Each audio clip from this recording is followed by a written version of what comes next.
Всем привет! Можно, конечно, считать, что искусство не нужно, оно не имеет никакой материальной ценности, как и гуманитарные науки. Что научные открытия, не дающие немедленного выхода в практику, тоже не имеют материальной ценности.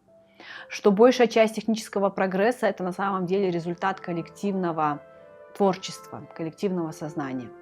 Что роль индивидуальных гениев в прошлом преувеличивалась, а теперь быстро падает. Но, как бы ни складывались данные, за гениями прошлого стоят гигантские заслуги, а с возрастанием объема знаний, с возрастанием объема навыков, умений и информации, лишь обладая которыми можно вообще рассчитывать на продвижение вперед, роль одаренности и трудолюбия, естественно, также возрастает. Вместе с тем очевидно, что само по себе наличие наследственной одаренности как таковой, даже высочайшего уровня, не гарантирует обязательного выхода в практику. Мы не можем в тоннах или в монете оценить, что дали миру Моцарт, Бетховен, Шекспир. Невозможно оценить в каких-то материальных единицах то, что дали гениальные композиторы, драматурги, поэты. Кроме этого, всегда остается спорным разграничивание гениев от талантов. И это понятно. Но еще большие трудности возникают при определении самого понятия гениальность. Начну с разных определений этого слова. По Бюфону гениальность заключается в необычайной мере выдержки. Вордсворт определил гениальность как акт обогащения интеллектуального мира каким-то новым элементом. Гёте утверждал, что исходной и завершающей особенностью гения является любовь к истине и стремление к ней.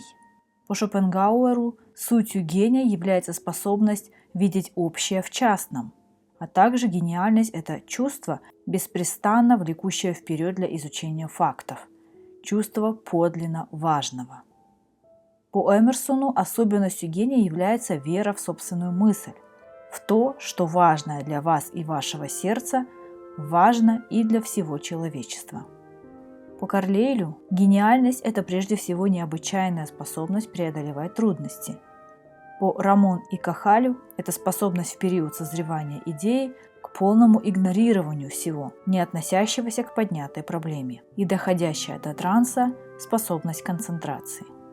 По Освальду это самостоятельность мышления, а затем способность соблюдать факты и извлекать из них правильные выводы. По Оксфордскому словарю же это природная интеллектуальная сила необычайно высокого типа, исключительная способность к творчеству, требующему выражения, оригинального мышления, изобретения или открытия. Гений, в отличие от таланта, представляет собой не просто высшую степень одаренности, а связан с созданием качественно новых творений. Деятельность гения реализуется в определенном историческом контексте жизни человеческого общества, из которого гений черпает материал для своего творчества.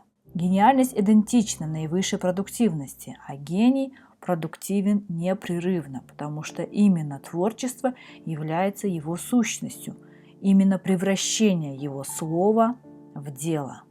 Анализируя биографии Моцарта, Шопена, мы видим, что в них не было одержимости, но они при всех своих способностях были гениями. Бетховен же даже написал в своем завещании, что он не может уйти из жизни, не завершив всего, к чему он предназначен. Настолько он был одержим. Он сознавал что-то вроде внутреннего призыва, о котором Гёте сказал одну фразу. Цитирую. «И если в тебе нет этого, умри, но стань, то ты лишь скорбный гость на мрачной земле». Перед вами совет Толстого. Следуя совету Толстого, для создания единственной мысли из тысячи, для отыскания единственного подходящего ей места требуется помимо высокого интеллекта еще и напряженнейшая активность и воля, стремление к совершенству. Требуется и поддерживающий социальный спрос. О самой же этой единственной мысли, о самом следовании пути и конечном месте я уже рассказывала в 2 видео, которые считаю одними из самых главных на канале. Ссылочки оставлю. Тем не менее, бесчисленные мешающие факторы приводят к тому, что в итоге развивается и реализуется один потенциальный гений из десятка тысяч. Современная генетика исключает возможность существования значительных межнациональных, межрасовых и межклассовых различий в одаренности, хотя есть факты в истории таких неких территориальных вспышек гениальности, и это тоже сложно объяснить. Между тем, естественный отбор, творя наше человечество, непрестанно работал над тем, чтобы развить исследовательский инстинкт, любопытство, любознательность, впечатляемость и обучаемость именно в детском и детско-подростковом возрасте.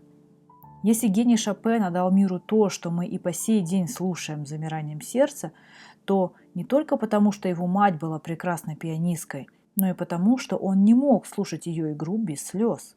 Назовем это явление сверхвосприимчивостью. Именно она-то и погрузила Шопена в мир звуков с детства.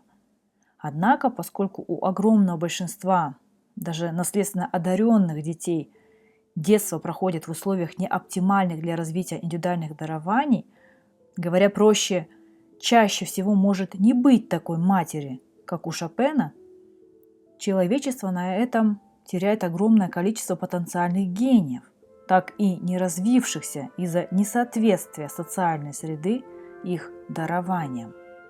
Но даже если среда развития была создана, если воспитание, самовоспитание или внутренний зов привели родившегося талантливого человека в юности или в молодости не только к максимальному развитию индивидуального дарования, но даже к выработке соответствующих ему ценностных критериев, то дальше, чаще во взрослой жизни опять возникает чудовищный барьер невозможности реализации, о котором писал один из эпохальных изобретателей – Рудольф Дизель, которому, кстати, самому очень повезло. Он немец, родившийся в Париже у матери, преподававшей английский язык. Он с детства владел 3 языками, был хорош собой и очень рано был усыновлен семьей талантливого профессора. То есть с ним произошел эффект нужного родителя.